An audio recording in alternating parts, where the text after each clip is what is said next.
A retired miner opens an old ammo box from a mine tipple. His hands were shaking. What he found inside would reach back 30 years and drag a dead man's name back into the light. His name was Earl Hargrove. He was 64 years old, and he had not expected to find anything that morning except scrap steel. The hollow where Earl lived sat at the bottom of a ridge in McDowell County, West Virginia, and in November, the fog came down so thick you couldn't see the tree line 20 yards up the slope. Earl was up before 5, same as always. He dressed in the dark, flannel over thermal, work pants, steel toes, and stood for a moment in the kitchen doorway. He opened the refrigerator. 6 vials of insulin on the second shelf, lined up neat. He counted them the same way he had the night before. 6 vials. Maybe 10 days' worth if Norma didn't ration. She would ration. She always did.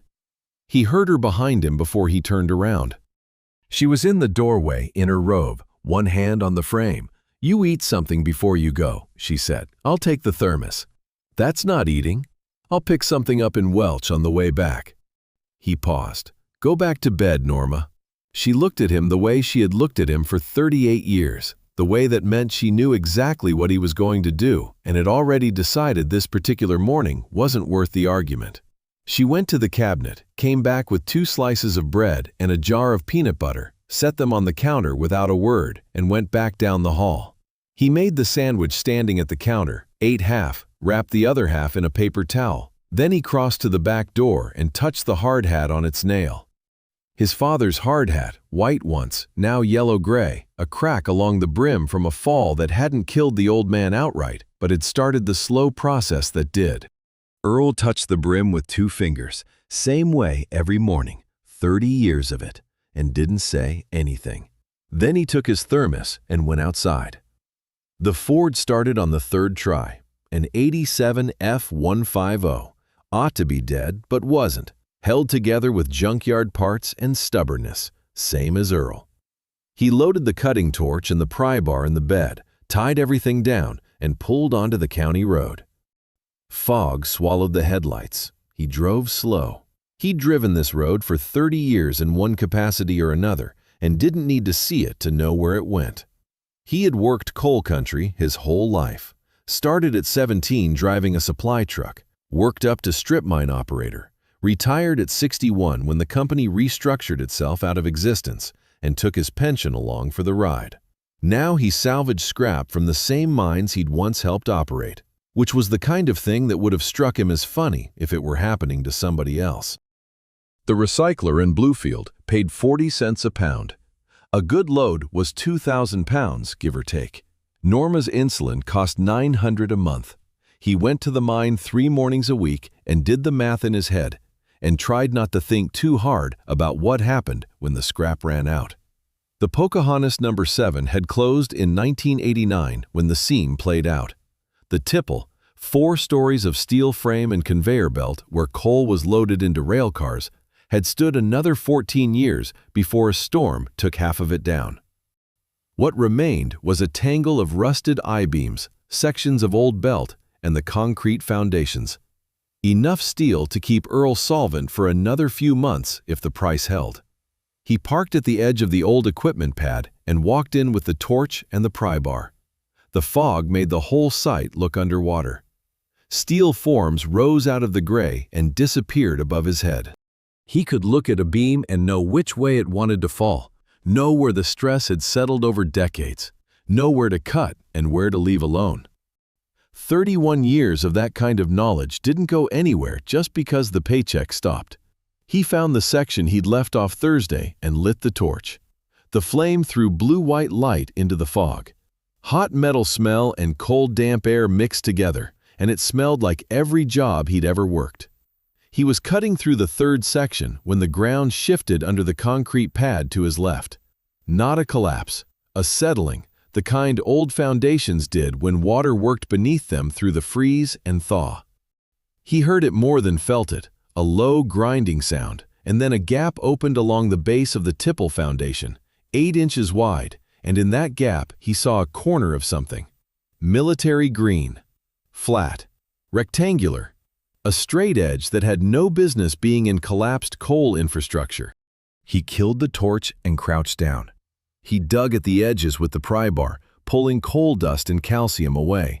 The thing had been cemented in, not buried accidentally, but set deliberately, with a care that said someone had put it there on purpose and meant for it to stay. He worked the bar under one edge, levered hard, heard something crack loose, and the box came free in a spray of gray powder. He set it on the tailgate. Military ammunition box, green steel, sealed with red candle wax pressed thick into the seam and wire wrapped around the whole thing twice. He clipped the wire with his Leatherman and worked the pry bar under the lid. The wax cracked. The lid came up. Inside, ledger books wrapped in oilcloth and tied with twine. Under those, a rubber-banded bundle of carbon copy payroll forms. And under those, a stack of letter-size forms printed with the heading, Consolidated Pocahontas Coal Company, Workers' Compensation Claim Report. He went through the claim forms one at a time. Approved, denied, closed. Denied, closed. Claimant deceased. He worked through the stack in the flat gray morning light. He was on the 14th form when he stopped.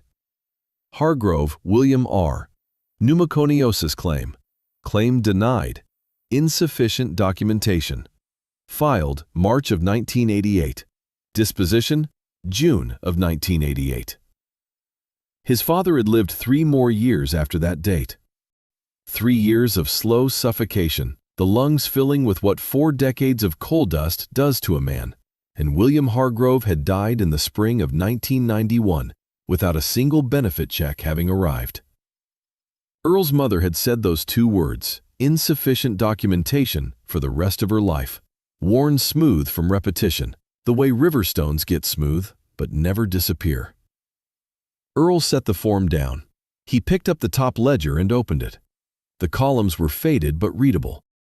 In the upper right corner of the first page, someone had stamped a notary seal in blue ink and written 2 initials beneath it, T.W.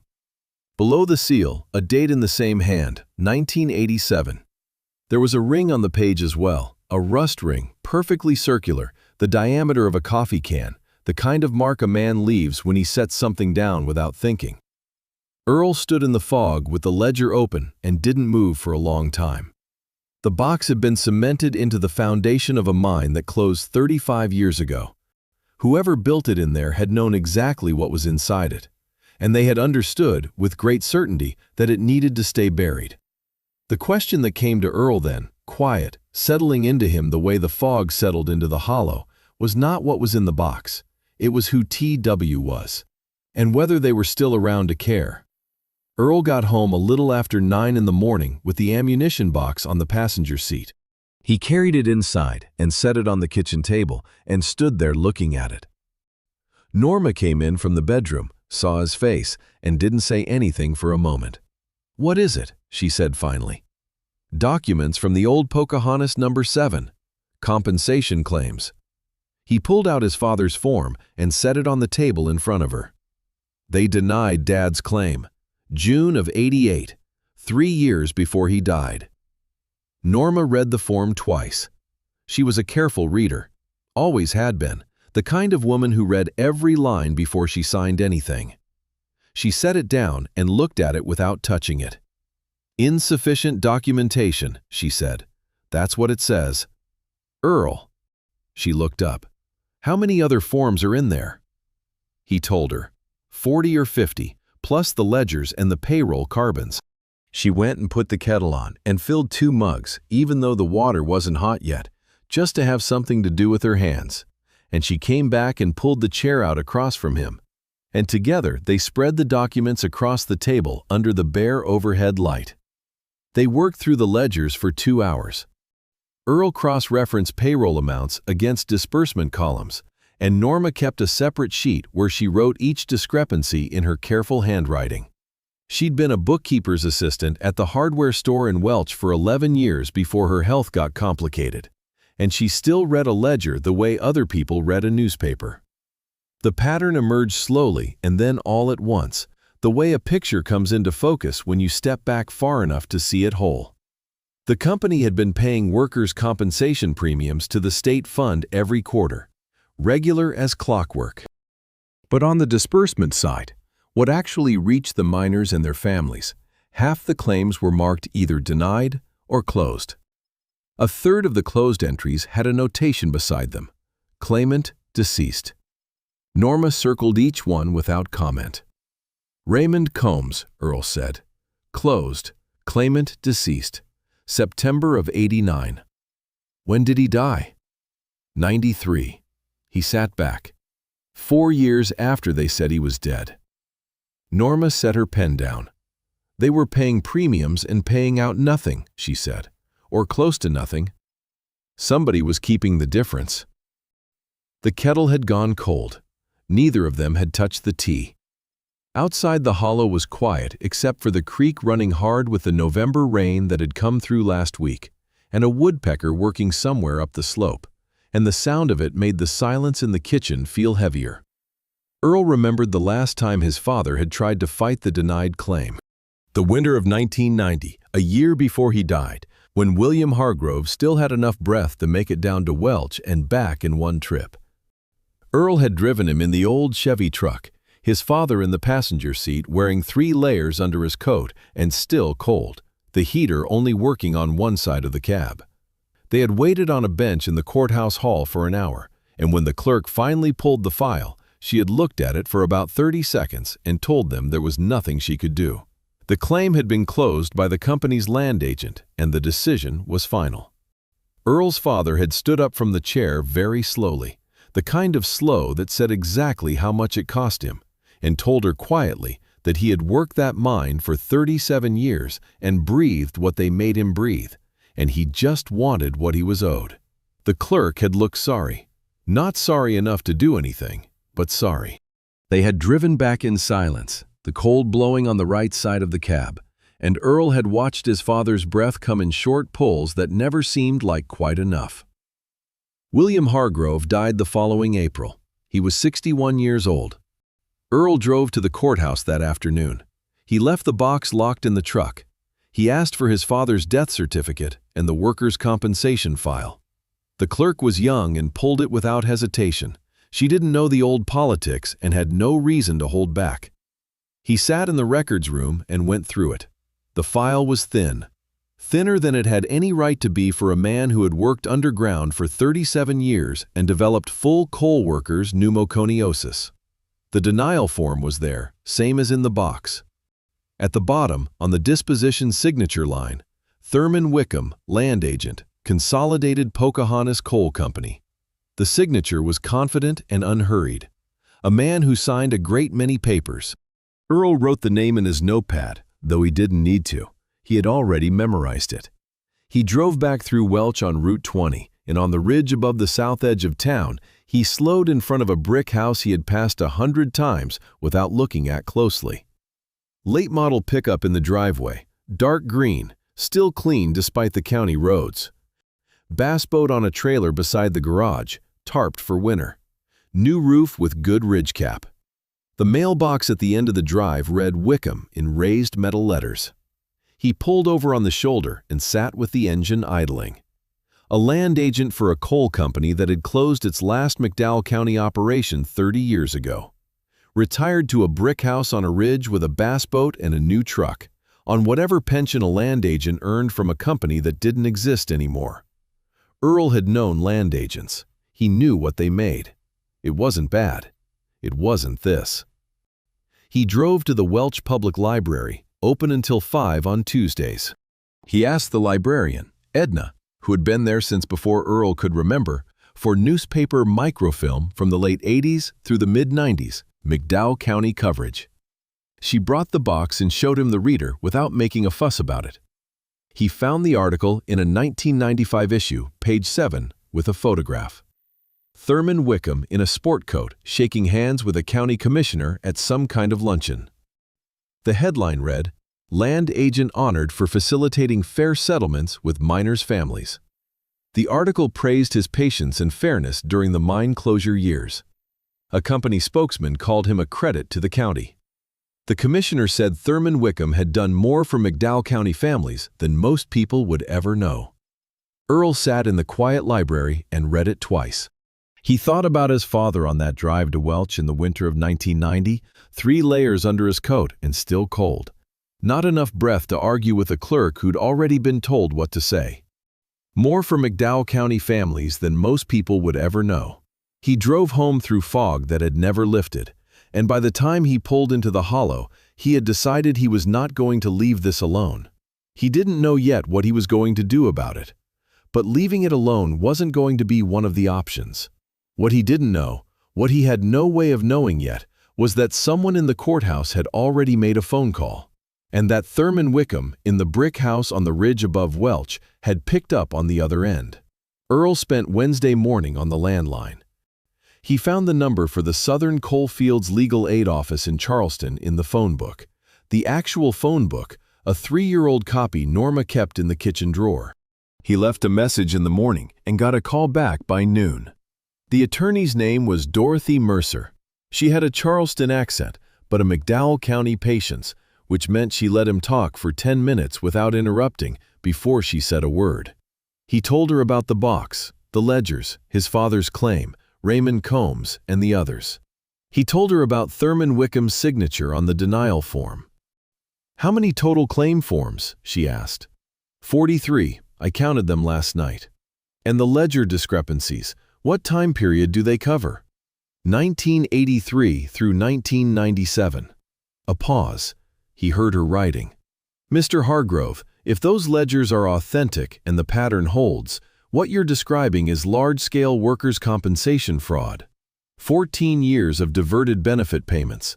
That's a federal matter as much as a state one. Can you help me?" "I can try. I need to see the documents. Can you come to Charleston?" "I'd rather not leave my wife right now. She's not well. I drive down to McDowell County twice a month. I can be at the Welch Library Thursday at 10. She was. She drove a 12-year-old Volvo that had seen too many mountain roads, wore a wool coat that had been expensive once, and had the kind of steadiness that came from 22 years of coalfield legal aid work, from having heard nearly everything and been surprised by very little. She spent 45 minutes going through the documents without speaking, organizing them into columns only she could see the logic of. "The pattern is clear," she said finally. "Claims closed as deceased when claimants were alive. Premiums collected, benefits diverted. The notary stamp on the closure forms ties a specific individual to the disbursement decisions." She looked up. "But proving fraud this many years later is hard.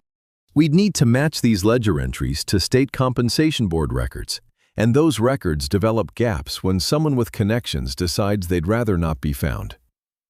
"Wickham has connections. He's had them for a long time. The question is whether they still hold." She closed her notepad. "I want to file a preliminary inquiry with the State Workers' Compensation Board. Just an inquiry, nothing formal yet, but it starts a paper trail. Are you willing?" "Yes, whatever it takes." She gave him the look of someone who has heard those words before and knows what they usually cost. "It may take more than you expect," she said, "just so you understand going in." He drove home through the early afternoon and found a truck in his driveway that wasn't his. A dark green pickup, newer than anything in the hollow, parked at an angle that said the driver hadn't asked permission. Earl pulled in beside it and got out. The man by the porch steps was in his mid-60s, dressed for somewhere other than a McDowell County hollow. Good wool trousers, a tan jacket, leather boots that had been wiped down before he got out of the truck. Heavy-set, close-cut white hair, eyes that had learned a long time ago not to give anything away. "Thurman Wickham," the man said. He didn't offer his hand. "I heard you were looking into some old company paperwork at the courthouse. Thought I'd come by and clear things up." Earl said nothing. He stood by the truck and let the silence work. "Those records go back 40 years, Wickham said. "A lot of context gets lost over time. Decisions that made sense in their day can look different looking back." He glanced at the house. "I heard your wife's been having some health trouble. Diabetes, they say. That's a hard thing." His tone was even, almost gentle. "Stress isn't good for blood sugar from what I understand. A woman in that condition needs stability, routine." "Are you threatening my wife?" Earl said. Wickham's smile was small and careful and never touched his eyes. "I'm expressing concern. That's a different thing. I'm just saying, sometimes people dig into old business thinking it'll help their situation, and it ends up costing them more than they expected. In every sense." He looked up the ridge, casual. "Some things are better left where they are." He walked back to his truck and backed it out without hurrying. Earl watched until the sound of the engine was gone. Then he went inside. Norma was sitting on the kitchen floor with her back against the cabinet under the sink, both hands flat on the linoleum. She was conscious, barely. The dog, an old beagle named Chester that Norma had found in the ditch on Route 2 6 years ago, was sitting beside her with his chin on her knee, which was how Earl knew she had been there a while. Earl was across the kitchen and down on one knee beside her in 3 steps. "How long?" he said. "I don't know. I was making coffee, and then I was on the floor." "Did you take your shot this morning?" A pause long enough to answer the question. "Half," she said. "I took half." He got the orange juice in her, got her to the chair, and called the clinic in Welch. The doctor, a young man named Gaines, got her blood sugar back up with an IV and watched the numbers for 20 minutes before he talked to Earl in the hallway. "She's rationing," Gaines said. "I can tell by the pattern. You can't do that with insulin the way you can with a pain pill. It doesn't work that way. The next time she crashes, you might not get her here in time." "I understand." "The neuropathy in her left foot is progressing. If the blood sugar stays uncontrolled, she could lose the foot. I'm not speaking in figures." Earl nodded. "Full regimen, what does it cost per month?" "Call it 1,000, maybe a little more." He drove Norma home in the early dark, the hollow already in shadow by 6 o'clock, the ridge cutting off the last of the light. He made soup and sat with her until she went to bed. Then he sat at the kitchen table alone with the ammunition box in the corner and thought about Wickham's clean boots and his careful smile and his words about stability and stress. The dead could wait. They'd been waiting 30 years already. But the question he couldn't stop sitting with, the one that had no clean answer, was whether the living could afford for them to wait any longer. Dorothy Mercer filed the preliminary inquiry with the State Workers' Compensation Board on a Friday, and by the following Wednesday 2 women had called Earl's house. The first was Velma Pruitt, 71, whose husband had worked the number 7 for 26 years before black lung took him in 1993. His compensation claim had been denied twice and then marked closed without explanation. She had kept every denial letter in a shoebox in her bedroom closet because her mother had told her to keep everything, and she had listened. The second was Wanda Bassett, 68, whose husband's claim had been closed, claimant deceased, in 1991, 4 years before he actually died. She had never understood it and had never been able to get anyone to explain it. She had just lived with it. Earl called Dorothy. Dorothy said this was exactly the corroboration they needed to establish a pattern. She sounded careful about it, the way a lawyer sounds when something is going right, but she doesn't want to say so yet, in case it stops. The ammunition box was in the cab of his truck Thursday night. Friday morning, it was gone. He had locked the cab. The passenger window was still intact, but the lock on the driver's door was old. He'd been meaning to fix it for 3 years. And someone who knew what they were doing could work it in under a minute. The ledgers were gone. The 43 claim forms were gone. The payroll carbons were gone. Everything he had pulled out of that tipple foundation was in somebody else's hands or at the bottom of a river. He stood at the open truck door in the dark hollow for a long time. Chester was at his feet, sniffing the gravel, unconcerned. The creek ran. Earl thought about the 43 names on those forms, 43 men who had worked until their bodies gave out and been told their paperwork wasn't in order. He thought about Velma Pruitt's shoebox. He thought about Wanda Bassett living 4 years with a document that said her husband was already dead. He went inside and told Norma. She listened from her chair at the kitchen table, the blood sugar monitor in front of her. When he finished, she got up without a word, went down the hall, and came back with the old digital camera, a small silver Kodak, 10 years old, that she used for nothing in particular anymore. "I photographed the pages," she said. "The night you brought the box home, while you were reading. I don't know exactly what I thought. I just thought it seemed like the kind of thing you'd want a copy of." He looked at the camera. "All of them?" "I tried. The ledger pages were hard because of the size, but the claim forms, I think I got all 43, both sides." He took the camera to Dale Huffman's son-in-law, a young man named Brody who fixed electronics out of his garage in Keystone and knew more about memory cards than anyone else in the county. Brody pulled the card, put it in his laptop, and worked it for 20 minutes before delivering the news. Corrupted, probably from the damp in the box before Norma handled it, he could recover some images. 11 out of 43 claim forms, maybe 12. The ledger pages were mostly gone. 11 forms, including Earl's father's. He was sitting in his truck outside Brody's garage when his phone rang, a Welch exchange he didn't recognize. He answered anyway. It was a sheriff's deputy named Hayes, calling as a courtesy, the way people in official positions delivered news they hoped you wouldn't argue with. Thurman Wickham had filed a defamation complaint with the county, false and damaging statements, documents of questionable provenance. Hayes said he wasn't there to arrest anybody, just to let Earl know, and that Earl might want to be careful going forward. Earl thanked him and hung up. He drove to the cemetery. His father's grave was in a small family plot on the hill above the hollow, a gray limestone headstone his mother had paid for in installments over 2 years. William Raymond Hargrove, 1930 and 1991, beloved husband and father. Earl set a chunk of Pocahontas coal on top of the headstone, a piece he had carried in the truck for 30 years without ever quite being able to say why, and stood in the November cold with his hands in his jacket pockets. William Hargrove had been a man of few words and deliberate silences. 37 years in the mines, coal dust worked into the creases of his hands by the time he got home every night, shower and supper, and not much talk about any of it.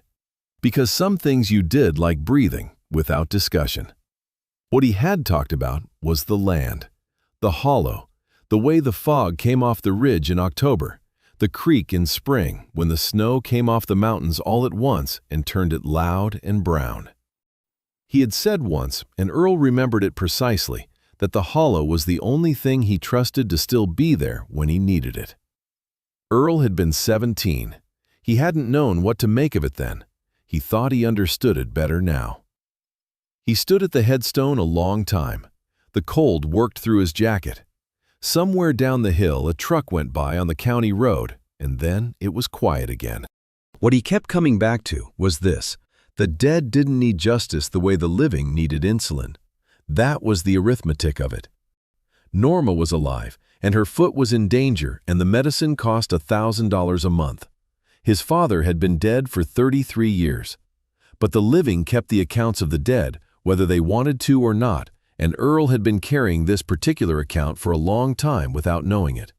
Now he knew what was in it. And there was not a version of himself, not any version he recognized, that was going to set it down and walk away. He drove back down the hill. When he came through the back door, Norma was at the kitchen table with Brody's laptop, the recovered photographs open on the screen. She was looking at one of them with an expression Earl had learned, over 38 years of marriage, to pay attention to. "Come look at this," she said. The form on the screen was for a miner named Harlan Stout. Closed, claimant deceased, 1991, Wickham's signature at the bottom. But Norma was pointing at the upper corner of the form, at a handwritten notation neither of them had noticed when the papers were in the box. A 2-letter abbreviation, a dash, and a 4-digit number. An account number, written in the same hand as the notary stamp. "That's a bank account," Norma said. Earl leaned in and looked at it.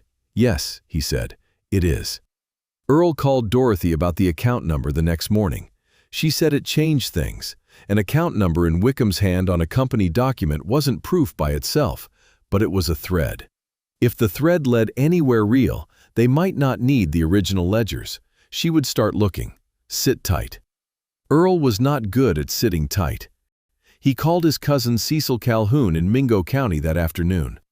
Cecil was 69, retired mine safety inspector, 30 years in the district before his knees gave out.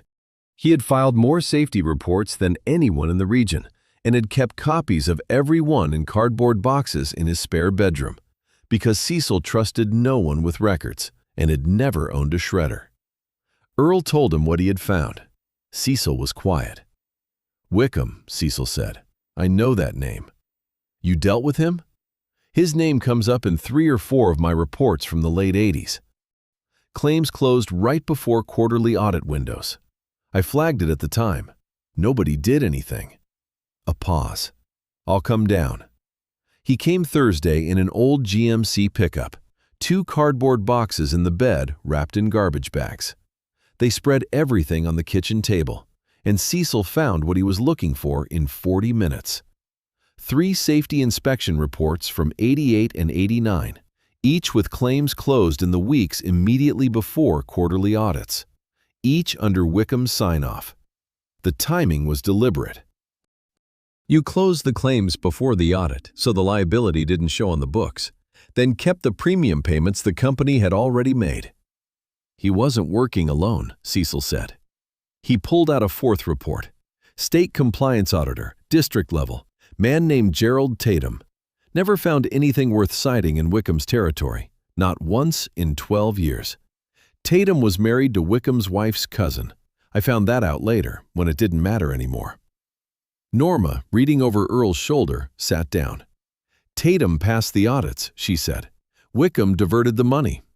Nobody checked either of them." 1983 through maybe 2000, possibly later. And not just McDowell County, Mingo and Wyoming counties too.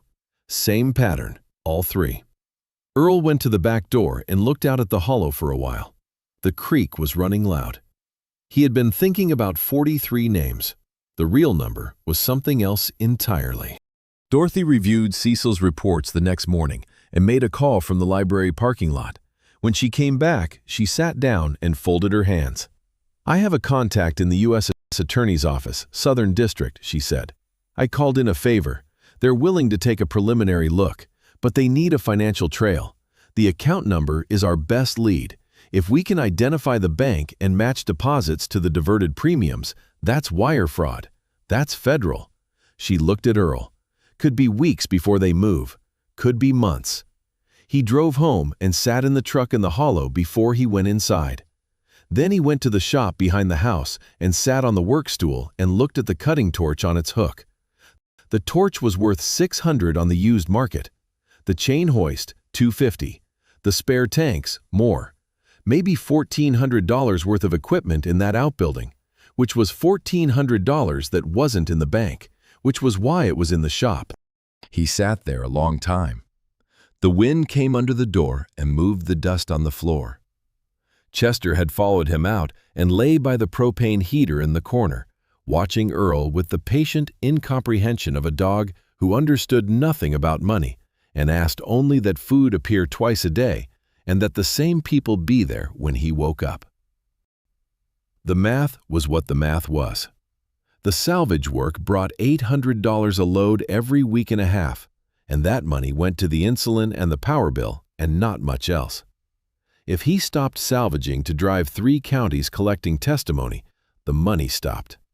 If he sold the equipment, he bought 6 or 8 weeks of coverage. After that, he needed something else. Another job, or a miracle, or the case resolved. He thought about going back to the mine for more scrap. He thought about it seriously, which was how he knew he wasn't going to do it. The same way you thought seriously about staying home from a hard thing before you put your boots on and went anyway. He thought about Norma on the kitchen floor, with Chester's chin on her knee, and about all the men whose names were on those forms, and all the women who were still alive and had lived their whole lives not knowing why the money never came. He thought about his father on that drive to Welch in the winter of '90, the heater blowing cold on one side, not enough breath to argue with a clerk who'd already been told what to say. He went inside. Norma was at the kitchen table with her monitor. She looked up and read his face. "I'm going to sell the torch," he said.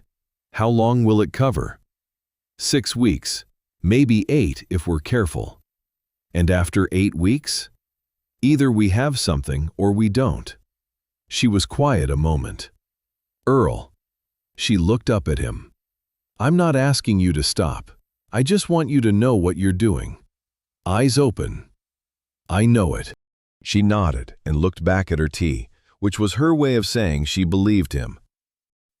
He sold the torch and the hoist the next morning to a salvage man in Bluefield who had wanted the torch for 2 years. He put the money in the checking account where the insulin came from. Then he drove back into McDowell County and started knocking on doors. He had names from the recovered photographs and more from Cecil's reports. 4 days, 3 counties, the Ford on roads that were half gravel and half mud, stopping at houses and explaining what he had found and asking if anyone had paperwork. Most doors opened, some didn't. 3 families had moved. But by the end of the 4th day, he had written statements from 19 families, and a retired mine foreman in Wyoming County named Garland Dent mentioned, almost in passing, that he had heard Wickham's name connected years ago to a savings account at an institution in Welch that had since been bought by a larger bank. It wasn't the account number from the form, but it was a direction. Earl called Dorothy from a payphone outside Mullins. She told him to come to Welch in the morning. What he didn't know, driving back between the dark ridges, was that Thurman Wickham had that afternoon retained a second attorney from Charleston, and that the two of them had spent 90 minutes on the phone with a man Earl had never heard of. Someone who had, over a long career, made a significant number of problems disappear. The man Wickham had called from Charleston was named Lyle Cordell, and Earl heard about him from Dorothy the morning after she found out about him. Cordell had spent 20 years as a corporate defense attorney and had a reputation for knowing which phone calls to make before things became official. He had apparently made several of them in the week after Wickham hired him, to the State Workers' Compensation Board, to the district banking regulator, and to at least one person in the U.S. Attorney's Office who was not Dorothy's contact. Dorothy told Earl this calmly, in the Welch Library at 8 in the morning over 2 cups of coffee, with the particular expression of someone delivering bad news they have already decided not to let stop them. "He's trying to build a wall before the subpoena goes through," she said. "It's a standard move. It slows things down. It doesn't stop things." "How much does it slow them down?" "Weeks, maybe. If we're unlucky, a month." She wrapped both hands around her cup. "But here's what Cordell doesn't know. The savings institution in Welch that Garland Dent mentioned, it was absorbed by First Mountain Bank in 2003. First Mountain is a federally chartered institution, Federal Subpoena Authority. Cordell's calls to the state regulator don't touch that." She filed the subpoena request that afternoon. It came back approved in 11 days. The bank records showed 3 accounts opened under a holding company registered in Kentucky in 1984. The holding company's registered agent, a notary public in McDowell County, commission number matching Wickham's stamp. The accounts had received regular deposits from a consolidated Pocahontas Coal Company payroll account from 84 through 98, totaling by the prosecutor's calculation something in the range of $2.3 million. The accounts were closed in 2000. The federal prosecutor's name was Agnes Holloway, no relation to the antagonist, which Dorothy had confirmed twice, and she was 53 years old and had been with the U.S. Attorney's Southern District Office for 21 years. She called Earl directly on a Tuesday morning while he was eating breakfast and told him she was convening a grand jury. The grand jury proceedings took place in Charleston over 2 days. Earl drove up alone in the Ford, 3.5 hours each way, and sat in a waiting room for most of the first day before they called him in.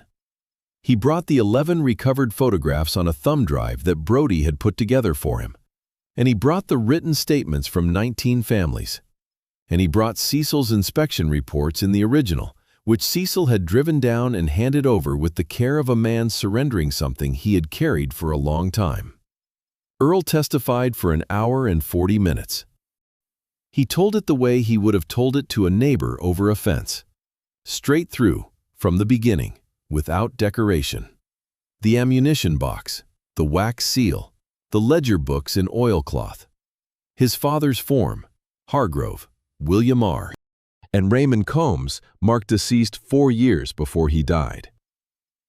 Velma Pruitt's shoebox, Wanda Bassett, 19 families, Garland Dent. The last thing the prosecutor showed the grand jury was the photograph of the notary stamp from the first ledger page. T.W. The coffee can rust ring. She placed beside it a certified copy of Thurman Wickham's notary public registration with the state of West Virginia, still active, renewed every 4 years, commission number matching the stamp on the ledger page and the holding company registration documents. Same commission number. Same stamp. The paper trail ran in one direction and stopped at one name. The grand jury returned an indictment on 29 counts. Dorothy called Earl at 7 in the morning 2 days later. Federal marshals, she said. That morning. He drove to the ridge above Welch. He parked on the shoulder of Route 20 across from the brick house and cut the engine and sat. The morning was clear for once. No fog. Just cold November sky and bare trees and the ridge visible all the way to the top. The bass boat was still on its trailer beside the garage. The dark green pickup was in the driveway. Someone had put a wreath on the front door, the kind with a red bow, which struck Earl as the kind of thing a man did when he was trying to look like everything was normal.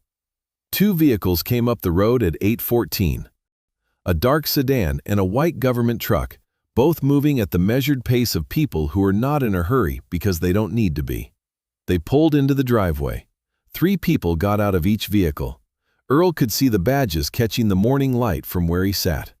Thurman Wickham came out the front door 4 minutes later.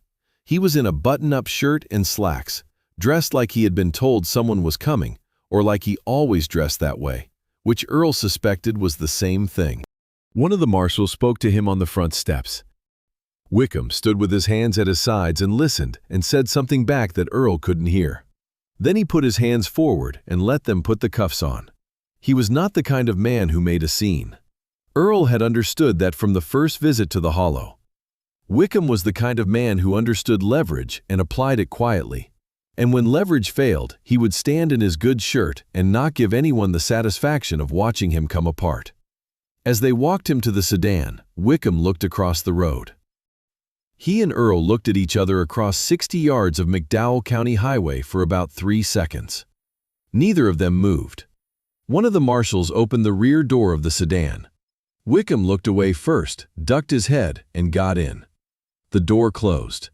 Both vehicles backed out of the driveway and drove south on Route 20, back toward Welch and then Charleston and whatever came next. Earl sat in the truck for a while after they were gone. The wreath with the red bow was still on the door. He looked at it for a moment. Then he started the engine and drove back down the ridge into the hollow. Norma was in the kitchen when he came through the back door. She had the blood sugar monitor on the table and a cup of tea and the dog at her feet. She looked up. "It's done," Earl said. She looked at him for a long moment. She didn't say anything, which was fine. He sat down across from her at the kitchen table, and she reached over and put her hand on top of his, and they sat there in the quiet of the hollow, the creek running outside, the fog finally lifted and the ridge visible through the kitchen window for the first time in days. After a while, Earl looked up at the hard hat on the nail by the back door. He didn't say anything to it. He didn't need to. But the done part, he knew that wasn't quite right. Wickham was arrested. The indictment was issued. What came next was lawyers and motions and delays, a process that moved on its own time. Wickham had resources. Cordell was still on the payroll. The case was built, but it wasn't finished. And there was still the matter of everyone else, the Gerald Tatums, the people who had signed off on the audits and gone on to comfortable retirements. What Earl had started in the fog of a November morning at a collapsed tipple was not done. It had only, at last, become official. Thurman Wickham's trial in federal court in Charleston lasted 9 days. Lyle Cordell argued that his client had been acting within the scope of his employment as a company land agent, that the disbursement decisions were company policy and not individual fraud, and that the passage of time made it impossible to assess intent. It was a competent defense for a weak position. Cordell was good at his job. The problem was that the job, in this case, was holding back a wall that had already cracked. The prosecution presented the bank records first. 3 accounts, a Kentucky holding company, a registered agent whose notary commission matched the stamp on 43 closed claim forms, regular deposits from a coal company payroll account for 14 years, $2.3 million that had entered those accounts and never come out as benefits to the miners whose names were on the denial forms. Agnes Holloway walked the jury through the paper trail column by column, patient and specific, the way you explain something to people who needed to understand it completely before they would act on it. Then she put up the photographs. 11 claim forms recovered from a corrupted memory card. The notary stamp in the upper right corner of each one. Same commission number, same hand. The account notation on the Harlan Stout form. The 2 letters and the 4-digit number that had led to the Kentucky Holding Company and everything that followed. She showed them how each piece connected to the next. She did not editorialize. She did not need to. Cecil Calhoun testified on the 5th day. He was in a gray suit that he had probably bought for his retirement and wore to funerals. And he testified for 3 hours about 30 years of mine safety reports and the pattern he had noticed and flagged and never been able to do anything about until now. He was precise and unhurried, and when Cordell cross-examined him, he answered each question the same way he had answered the prosecutions, directly, without embellishment, in the voice of a man who had nothing to hide and never had. Velma Pruitt testified on the 6th day. She brought the shoebox. She set it on the witness stand beside her, a cardboard shoebox held closed with a rubber band containing 33 years of denial letters and correspondence and forms sent by the company. She testified for 45 minutes, and she did not cry, which Earl thought was the most powerful thing he had ever seen in a courtroom. She was 71 years old, and she had been carrying that shoebox for a long time, and she set it down on the stand in federal court and told the jury exactly what was in it, and her voice did not waver once. Cordell declined to cross-examine her. The defense rested on the 8th day. The jury went out on the morning of the 9th and came back in the afternoon. Guilty on 31 counts: wire fraud, embezzlement of employee benefit funds, obstruction of a federal inquiry. The jury foreman read each count in a flat voice that matched the gravity of the room. Wickham stood and received the verdict the way he had stood in the driveway of his brick house when the marshals came, without expression, without movement, the kind of stillness that was either great discipline or something emptied out. Agnes Holloway requested the maximum on all counts. The judge sentenced Thurman Wickham to 14 years in federal custody. The restitution order was separate and came 3 weeks later. $2,300,000 to be distributed among all identified claimants and their surviving family members. The calculation was complicated by the decades and the deaths and the incomplete records, and a special master was appointed to sort through it. It took 7 months. Earl and Norma received $47,000. William Hargrove's stolen benefits plus interest calculated from the date of the original denial to the date of the order. Earl deposited the check on a Thursday morning at the First Mountain Bank branch in Welch. He did not feel anything particular doing it, which surprised him. He had expected something. What he felt instead was a kind of quiet, the way a machine feels when it finally stops running. Not silence exactly, but the absence of a noise you had stopped noticing because it had been there so long. He drove home and told Norma. She looked at the deposit slip for a long time. Then she put it in the kitchen drawer where she kept the important papers, and she put the kettle on, and they sat at the kitchen table and drank their tea and didn't say much. Chester was at their feet. Outside the hollow, the creek was running, and above the ridge, the last of the November light was going. The State Workers' Compensation Board launched a full audit of coal company claims across the Southern District, 1975 through 2000. Gerald Tatum, retired in Beckley, 77 years old, was indicted on 12 counts of fraud and official misconduct 4 months after Wickham's conviction. 2 other former land agents in Mingo and Wyoming counties were indicted the following year. The investigation was ongoing as of the filing date of the restitution order and showed no sign of stopping. Thurman Wickham was transported to FCI Beckley, minimum security federal facility, 40 miles from the mines where he had spent 20 years stealing from dying men.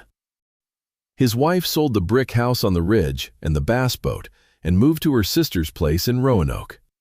Lyle Cordell's firm issued a statement saying they had no further comment on the matter. The plaque in the McDowell County courthouse that had once honored Wickham for community service was removed. Nobody made an announcement about it. One morning it was there, and the next morning it wasn't, and very few people asked. The state audit recovered an additional $1,800,000 in diverted funds across 3 counties. Money that had been sitting in successor accounts for decades, accruing interest for no one in particular, waiting to be found. The total restitution across all identified claimants came to just over $4 million. It was not everything. It was not the years, and it was not the lungs, and it was not the men themselves. But it was what could be recovered, and it went to the families. Norma Hargrove got on a full insulin regimen within a week of the restitution check clearing. The neuropathy in her left foot stabilized within 3 months. She would not get back what she had already lost. Some of the sensation was gone for good, but she would keep the foot, and she would keep the rest of herself. And in the spring, she started a support group at the Welch Methodist Church for miners' families dealing with medical debt. It met on the 2nd Tuesday of every month. Some months, 3 people came, some months 12. She kept the old Kodak camera on the kitchen shelf next to her blood sugar monitor, the camera that had photographed 43 claim forms on a night when she had a feeling about things. And she did not explain it to people who asked, except to say that sometimes you do a thing without knowing exactly why, and it turns out to have been the right thing. Cecil Calhoun drove down from Mingo County the spring after the trial and had supper with Earl and Norma. They ate on the porch while the weather was still cool enough to be comfortable and talked about the old mine operations and the men they had known and not much about the case itself, because the case was finished and what was done was done. Cecil brought a bottle of bourbon that he said had been waiting for the right occasion. They drank it over the course of the evening, not rushing it, the hollow going dark around them and the creek running below and the ridge fading into the sky. It was a good evening. Earl thought about his father during some of it and did not say so, and that was fine. In the fall, a year and a half after the trial, Earl drove to the Pocahontas No. 7 mine site one last time. The tipple was still collapsed. The steel was further rusted than he remembered, or maybe it just looked that way in the October light. He parked on the gravel pad and walked in without the torch or the pry bar. Nothing in his hands this time. He walked to the spot where the concrete pad had settled, and the gap had opened, and he had seen the corner of something green in the gray November dark of a morning a long time ago. He crouched down and looked at the spot for a moment. The gap was still there, larger now, the concrete crumbled further by another winter and spring. There was nothing in it. Of course, there was nothing in it. He reached into his jacket pocket and took out a chunk of Pocahontas coal, the same size and weight as the one he left on the headstone every Sunday, cut from the same seam, and set it down in the gap where the box had been. He stood back up and put his hands in his pockets, and stood there in the fog that had come in off the ridges, listening to the creek run through the hollow somewhere below him. Then he walked back to the truck, started the engine, and drove home to Norma. The hard hat was still on its nail.